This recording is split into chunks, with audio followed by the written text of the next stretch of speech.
તો દર્શક મિત્રો, ચૈતરભાઈ વસાવાના કેસમાં આજે હાઈકોર્ટની અંદર શું થયું ને એ જોઈ સાંભળીને તમારા પણ રૂવાટા ઊભા થઈ જશે.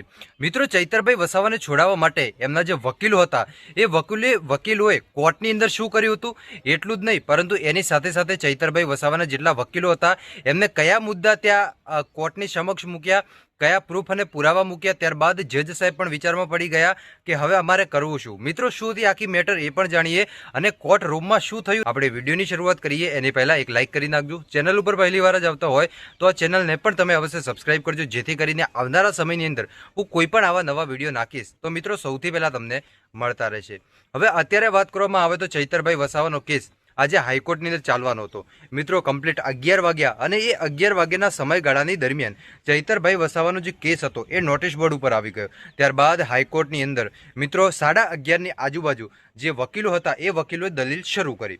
જે રીતે આ વકીલોએ દલીલ શરૂ કરી ત્યારબાદ ધીરે ધીરે ચૈતર વસાવા અને બીજા એમના જેટલા પણ વકીલો હતા એમની સાથે એમની માથાકૂટ થવા મળી. એટલે કે જે જજ સાહેબ અને વકીલો હતા એ બંનેની દલાદલી થવા મળી.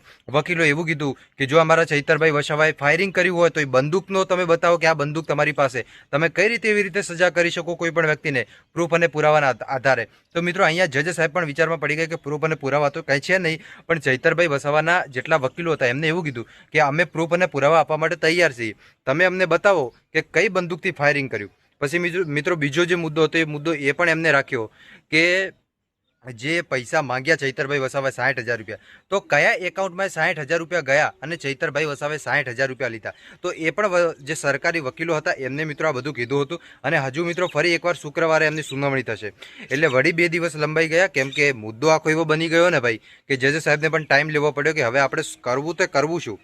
મિત્રો, આ ઘટનાક્રમને લઈને તમે શું કહેવા માગશો ચૈતરભાઈ વસાવા વિશે મને એકવાર કમેન્ટ કરીને જરૂર બતાવજો. બાકી મળીશું આપણે નવા વિડીયોમાં નવા ટોપિક સાથે. ત્યાં સુધી બધાને જય માતાજી, જય દ્વારકાધીશ. આગળ પણ આવવાનો સપોર્ટ કરતા રહેજો. ધન્યવાદ.